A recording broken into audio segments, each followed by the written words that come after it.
falar sobre o testamento moral de Leon Denis. É tão bonito, mas antes de a gente falar do testamento, é bom a gente dizer primeiro quem foi Leon Denis. De uma maneira bem resumida, quem quiser depois mais detalhes, no meu canal do YouTube tem lá uma palestra específica sobre a vida de Leon Denis, e tem outro material muito bacana também no canal do GELD, do Grupo Espírita Leon Denis, e em vários outros sites. Mas de uma maneira bem resumida, só para quem não sabe se familiarizar com o nome e com o personagem, eu vou dizer apenas que ele foi alguém que viveu na época de Allan Kardec, nasceu ali em 1846 e desencarnou aos 81 anos de idade, em 1927.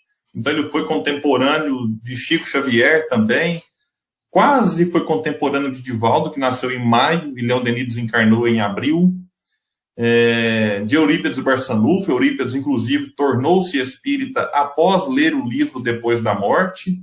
Antes disso, Eurípides era um católico fervoroso.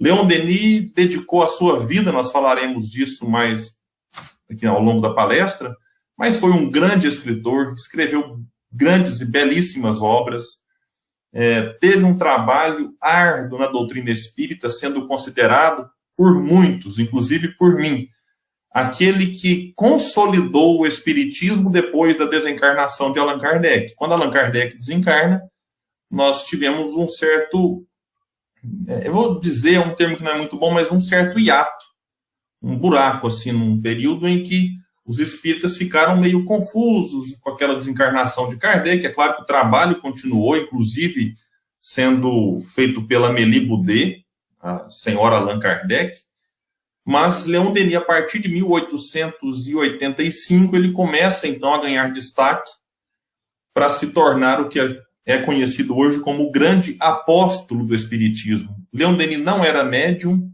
na verdade ele era, até começar a fazer palestra.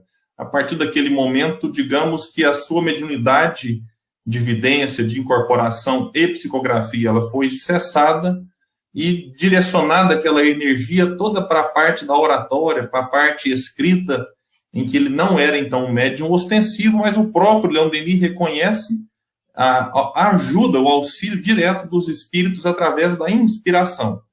Então, acho que essas são as informações mais básicas de Leon Denis, que tornou-se espírita aos 18 anos de idade, encontrou-se com Allan Kardec 3 vezes, em 3 oportunidades, e eu não vou dar nenhum spoiler, mas Leon Denis, então, ele desencarnou em 1927 e deixou um testamento. Denis deixou um testamento que está colocado aqui como um apêndice, um anexo da sua biografia, a biografia bem completa de Leon Denis, o apóstolo do espiritismo, sua vida, sua obra, escrita por Gaston Luce. Tem uma outra biografia também, deixa eu achar aqui, essa aqui, que é escrita por Claire Beaumar, que foi a sua secretária, Leon Denis na intimidade. Todas as 2 obras belíssimas, vale a pena ler, pesquisar, refletir, mas essa do Gaston é uma obra mais, digamos assim, mais técnica, é uma mais detalhada, vem pegando desde a infância e vai até a sua desencarnação, inclusive trazendo, então, um documento, a respeito do testamento moral de Leon Denis, em que nós vamos perceber a maturidade desse espírito.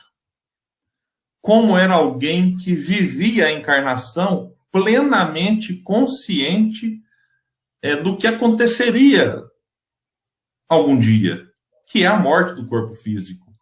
Então, Leon Denis deixa um documento, como muitos de nós deixamos, um testamento, trazendo ali os herdeiros, falando alguma coisa, e nesse testamento a gente percebe, então, como Leon Denis não era apenas um falador de espiritismo, como muitos de nós, mas era alguém que tinha plena consciência do porquê que ele estava aqui, do para quê, do de onde veio, do para onde vai. E a gente vai perceber isso. Eu vou ler aqui praticamente todos os trechos, é um testamento pequeno. Eu vou fazendo pequenas leituras, faço algumas pausas, reflete um pouco e assim a gente vai avançando. Nós temos aí 3 horas para fazer essa explanação. Brincadeira. Se eu demorar muito a desmentir, o pessoal sai da live, então permaneçam A live vai ser curtinha, mas vou tentar aqui trazer o principal desse testamento moral, deixando sempre o convite para que depois façam isso também e busquem reflexões pessoais, porque cada um de nós, ao olhar para esse testamento, vai extrair algo para a nossa vida. Vejamos o que ele vai dizer. No final de minha vida, nesta hora crepuscular em que uma nova etapa termina, em que as sombras crescem sem cessar e cobrem todas as coisas com seu manto melancólico, recordo o caminho percorrido desde minha infância. Depois, dirijo meu olhar para adiante, para essa porta que brevemente se abrirá para mim, para o além e suas eternas claridades. Gente, isso aqui primeiro que é uma... Igual eu falei, ele não tinha medo da morte. Tanto é que ele reconhecia que ela estava próxima, né, do momento em que ele escrevia isso. Aqui não tem data de quando ele escreveu. Ele fala brevemente. A gente sempre pensa que vai desencarnar, vai demorar. E ele fala, olha, pode ser que daqui a pouco aconteça. Então, nesta hora que ele vem trazendo, né, algo que Ernesto Bozano, no seu livro A Crise da Morte, que é um excelente livro, ele trata de crise pré-agônica. Que acontece? Acontece. Ernesto Bozano, analisando 17 comunicações espirituais, ele dali tira várias conclusões de elementos comuns nas 17 comunicações. E dessas 17, quase todas elas, para não dizer todas, traziam os espíritos, porque também pode depender do gênero de morte, em que eles relatavam fazer essa viagem no passado. Recordar os lances principais. E a gente observa que hoje, inclusive, com auxílio de estudos feitos com pacientes que passaram pela EQM, experiência de quase morte, muitos deles relatam que realmente, naqueles momentos dramáticos ali em que estiveram com um pezinho do outro lado, eles revisaram muito dos acontecimentos da sua existência. Então faz ali uma viagem, uma retrospectiva. Em alguns casos relatam, inclusive, visões de espíritos familiares se aproximando, uma luz no meio de uma escuridão.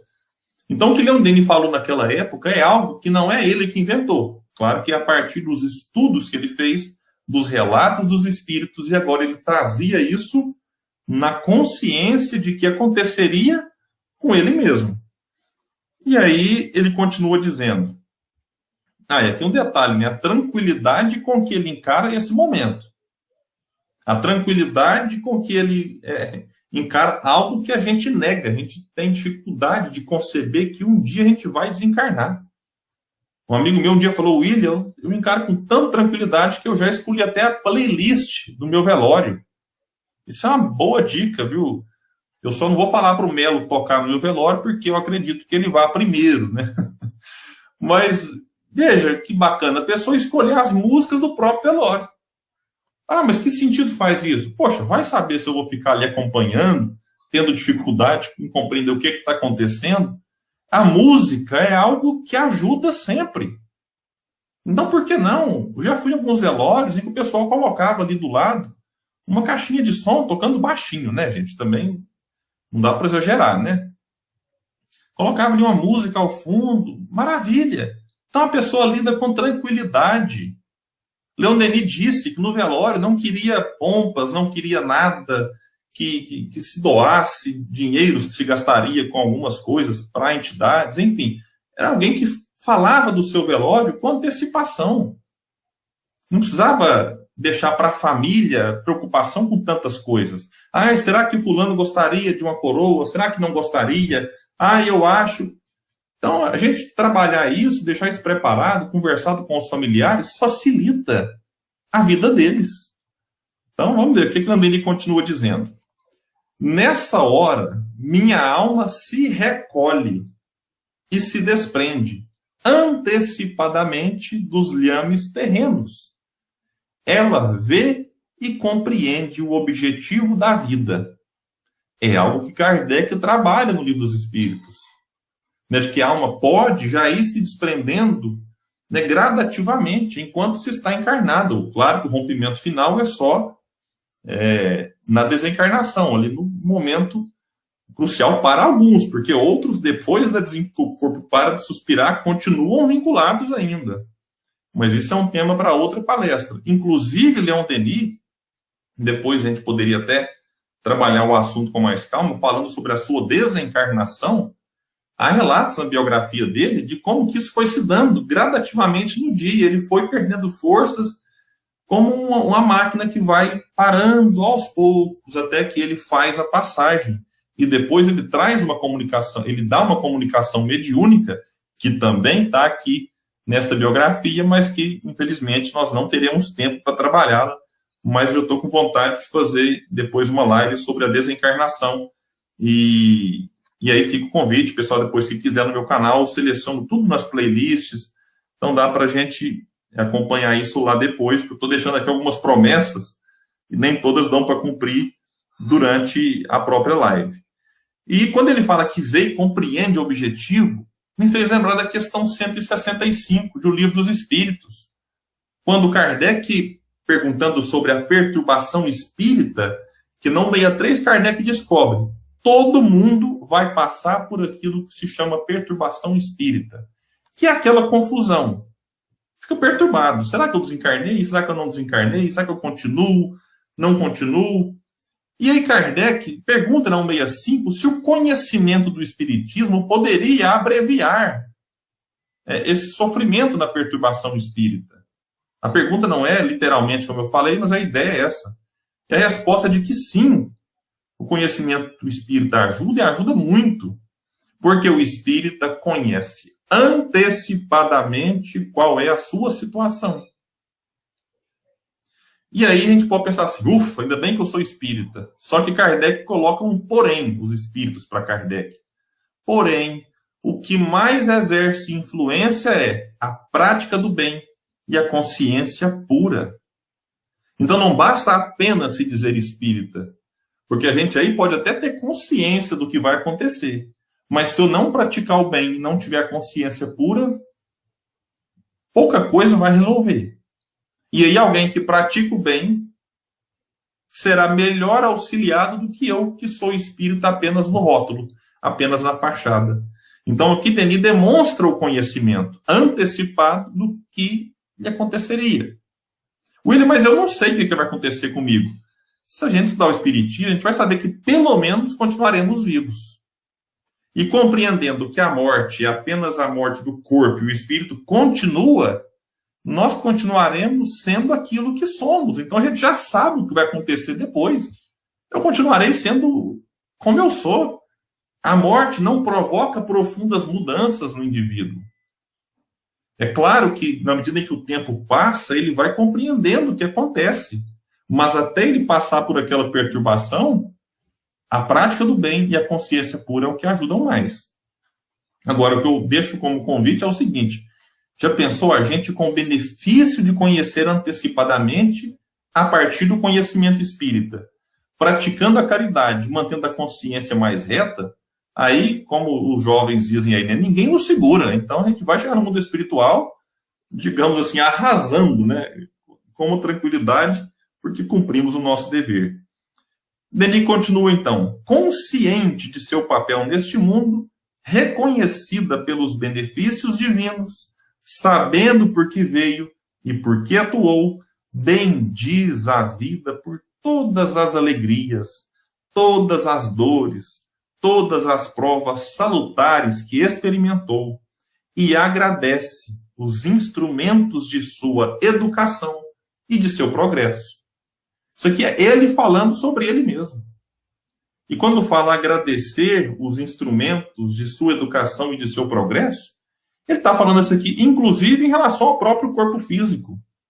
E me fez lembrar de uma experiência curiosa, já falei isso aqui em outras lives, vou repetir, que eu acredito que é o sonho de todo espírita palestrante, que é o de fazer palestra no próprio velório. Ou no caso de quem é músico. O Melo deve estar aqui me ouvindo aqui escondido. Já pensou, Melo, você cantar no seu próprio velório?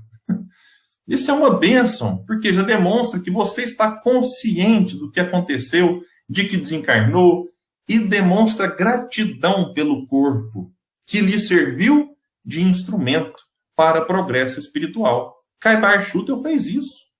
Diante do seu corpo, lá em Matão, no interior de São Paulo, ele então faz uma palestra agradecendo pela experiência, pelas oportunidades. Como vai dizer Leon Denis, pelas alegrias e pelas dores, porque a vida no mundo de provas e expiação é isso. No momento a coisa está boa, no momento a coisa está ruim, e às vezes fica ruim durante um período enorme, depois dá uma melhoradinha, e tudo serve de experiência. A gente, às vezes, se compromete nas alegrias, então é preciso saber até conviver com os períodos de bonança da vida. Muitas vezes nós fracassamos tragicamente nesses momentos. E nos momentos de dor, muitas vezes, nós também nos revoltamos.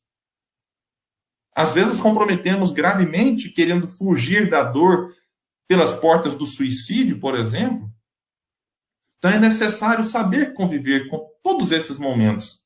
E Leon Denis demonstra, então, maturidade. E alguém pode pensar assim, William, mas isso aqui não é falta de modéstia? Poxa, a gente às vezes tem que saber lidar com a falsa modéstia, né? A gente tem dificuldade até de lidar com o agradecimento. A pessoa chega e fala, nossa, parabéns, porque você... Por exemplo. Aí a gente fala, imagina, essa letra aqui é de Jesus. Não, a letra é bonita mesmo. Obrigado. Obrigado. A gente, às vezes, nutrindo uma falsa modéstia, não aceita nenhum tipo de incentivo apoiado no elogio, ou não reconhece as próprias potencialidades e nem as próprias fragilidades. Então, a gente tem que tomar cuidado para não ser nem orgulhoso, ignorando as fragilidades, e nem alimentar uma falsa modéstia daquele que se recusa a reconhecer os pontos positivos que precisam ser ampliados. Então, esse é um ponto que Leon Denis, de certa forma, também já tinha superado. Bem diz a vida terrena, convencida, quando a deixar, de que retornará mais tarde numa nova existência, para ainda trabalhar, sofrer, aperfeiçoar-se e contribuir por seus esforços para o progresso deste mundo e da humanidade. Aqui agora é uma consciência que ele trazia da reencarnação. Ele não tinha esse receio de, eu não quero voltar para a Terra. Ele falava, olha, se tiver que voltar para trabalhar, para sofrer, vamos lá. Hashtag partiu, né? Bora. Se assim manda a lei, se assim eu preciso, para que eu vou negar? Vamos aceitar a necessidade e encarar a realidade. E ele já se dispunha ao futuro, à futura reencarnação, enquanto estava encarnado. Falou, vamos lá, né? Se for preciso. Agora ele coloca para quê? Para contribuir com o progresso deste mundo e da humanidade. Lembrando aqui da questão 132, né? O objetivo da encarnação, para uns missão, para outros expiação, disseram os espíritos. Mas tudo com o fim de chegar à perfeição. E Kardec descobre, colocando ali que os espíritos disseram para ele, que outro papel que Deus nos coloca é da gente contribuir na obra da criação. Então Deus cria, a criação é divina, mas de certa forma nós somos co-criadores, trabalhando em nome de Deus para implantar aqui um reino dos céus, de certa forma, que começa dentro de nós, mas que será reconhecido também pela convivência externa. Então isso aqui é importante, Leon Denis destaca isso.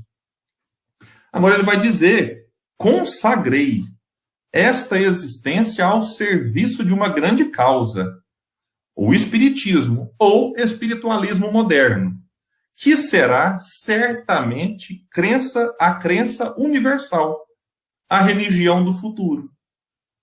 E alguém pode pensar, William, então quer dizer que todo mundo vai ter que virar espírita um dia? Olha, não é bem isso que eu acredito que vai acontecer. O que a gente percebe já acontecendo é que chegará um momento em que a humanidade vai reconhecer os princípios que o Espiritismo explicou. E mesmo que a pessoa não conheça o Espiritismo, essa consciência de imortalidade da alma, de reencarnação, da comunicabilidade dos espíritos ditos mortos com os ditos vivos, vida em outros mundos, a prática da caridade como sendo uma condição para a salvação e não a crença, isso tudo vai sendo cada vez mais aceito. Eu tenho visto, por exemplo, o Papa Francisco, em vários momentos, convidando as pessoas à prática do bem, e não à prática da religião, como algo assim, eu sou religioso e está resolvido.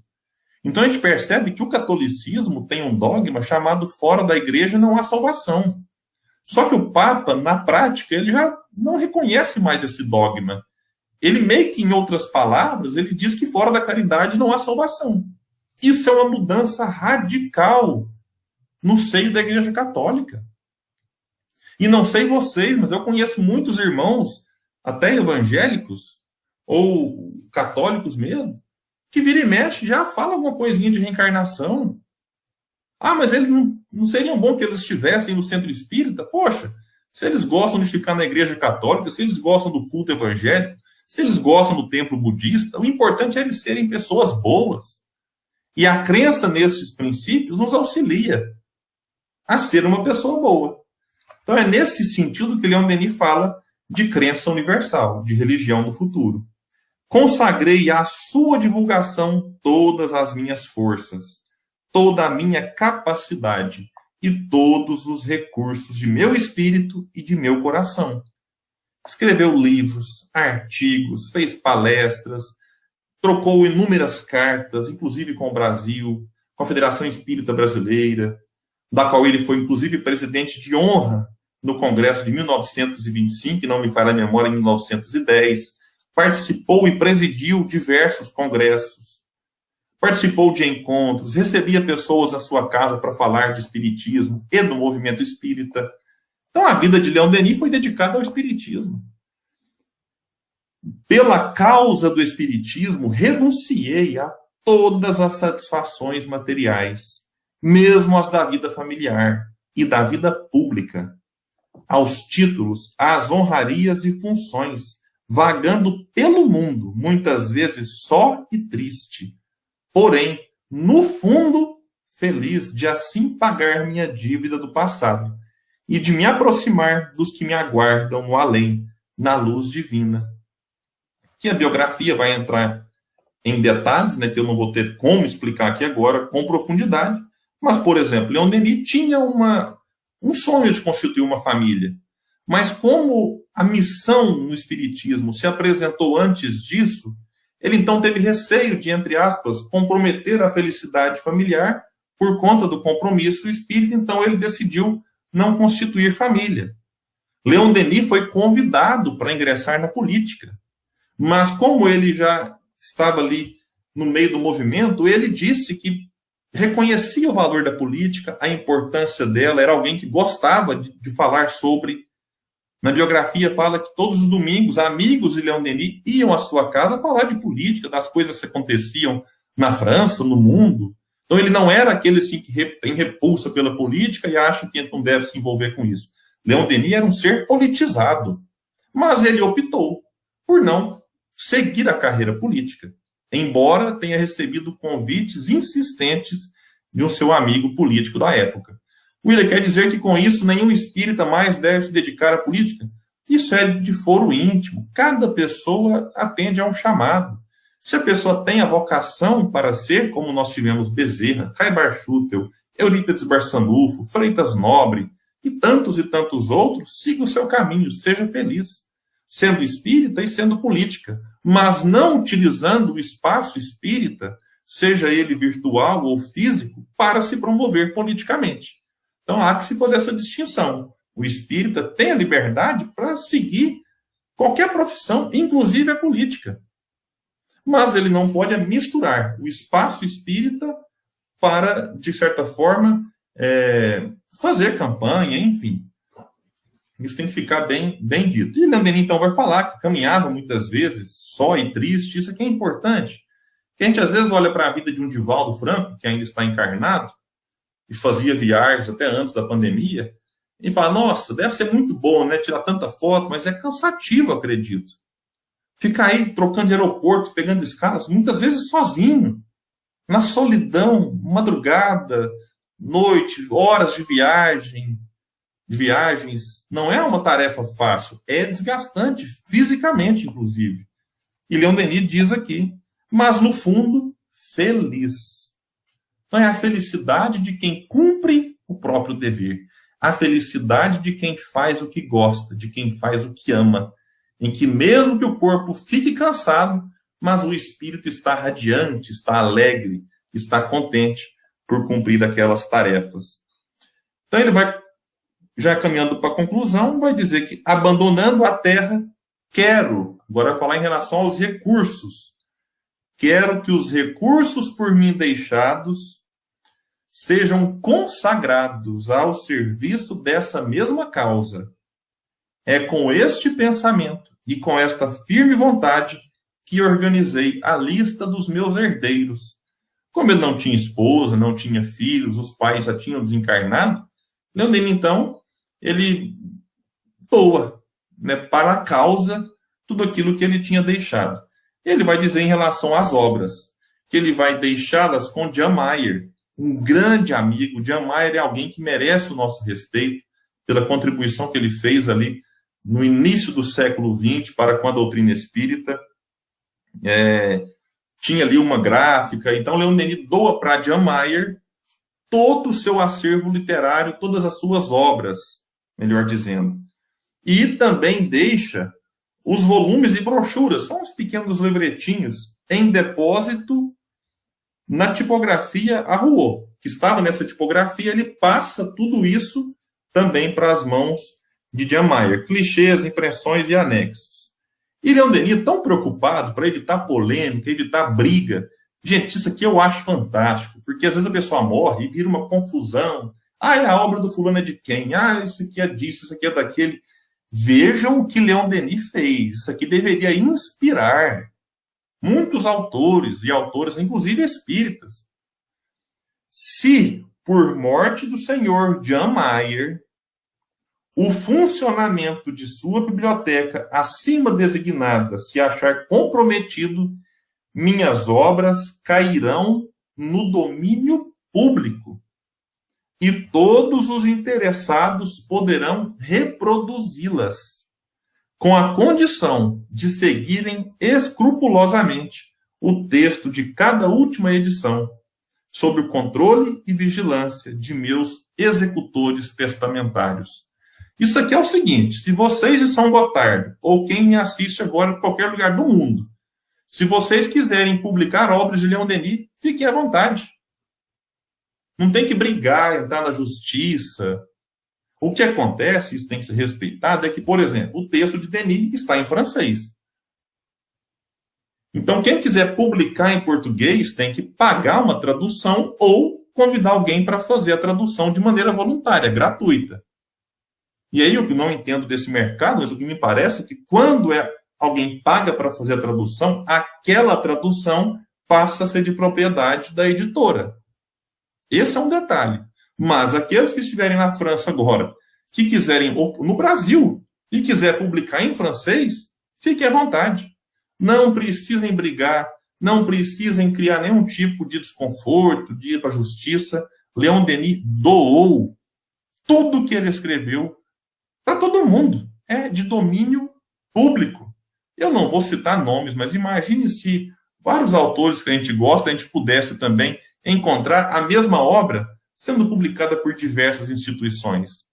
O livro, por exemplo, Depois da Morte, de Leon Denis, que eu me lembro aqui agora, ele é publicado pela Federação Espírita Brasileira, pelo Centro Espírita Leon Denis, pela Edicel, que recentemente também lançou a obra, e não me falha a memória, pela editora Conhecimento. Então a gente observa como que 4 editoras publicando o mesmo título. Aí eu fico à vontade para comprar aquela que o material me agrada mais, que o preço me agrada mais, ou aquela editora que tem mais acessibilidade num estado do que no outro, por diversos motivos, que está presente num congresso, mas não está em outro. Então isso aqui é uma lição para o próprio movimento espírita. E aí, concluindo, que o nosso tempo já está se esgotando, tem uma nota da editora aqui, uma nota do original francês. fiel ao espírito de caridade que o animava e se manifestava em numerosos dons, pleno de zelo fraternal para com seus semelhantes, zelo que se exerceu largamente durante a guerra e crescia com o tempo, porque Leon Denis viveu durante a Primeira Guerra Mundial, né? Leon Denis legou uma parcela notável de seus bens ao Departamento de Assistência Social da cidade de Tours e ao Instituto de França. Então, veja, Leon Denis deixou tudo resolvido. Questão financeira, doou para essa parte social, as obras para Jan Mayer. Jan Mayer desencarnou, fica para todo mundo, para quem quiser, desde que publique a última edição por ele escrita. Então, a gente percebe que um espírito dessa envergadura é alguém que deixou tudo preparado para evitar briga, confusão e nos dá agora uma lição. Nos dá uma lição. Então fica o convite para que todos nós reflitamos. A vida de Leon Denis é belíssima e eu ficaria horas e horas falando sobre ela. Mas eu deixo o convite para que estudemos mais Leon Denis. Valorizemos mais os clássicos do Espiritismo, que estão, de certa forma, esquecidos, ou nas nossas prateleiras, nas nossas bibliotecas, ou, às vezes, esquecidos até nas nossas palestras, nas nossas lives, que a gente possa estudá-los mais, para citá-los, para despertar nos outros a vontade de conhecer. Foi assim que eu tive interesse lá atrás, há 9 anos, assistindo palestra, por exemplo, da Sueli Caldas, que ela mesma brinca que é uma Denisette, é admiradora de Leon Denis, é um termo que ela colocou, mas não é para criar fã-clube nem nada, mas ela, reconhecendo o valor de Leon Denis, sempre fala dele nas suas palestras e desperta, a partir disso, a curiosidade de muitos. Porque quando se lê Leon Denis, a gente melhor reconhece o próprio trabalho do codificador. A gente encontra consolo, encontra explicação, encontra amor naquilo que Leon Denis fez, naquilo que ele nos deixou e que precisa, então, ser valorizado e divulgado por todos nós. Eu agradeço o convite, agradeço o espaço e que todos nós possamos nos inspirar, não só nas palavras de Leon Denis, mas na sua vida, que é uma vida bem vivida e bem sentida e um exemplo daquele que não apenas conheceu o Espiritismo, mas que viveu até o último segundo de sua vida.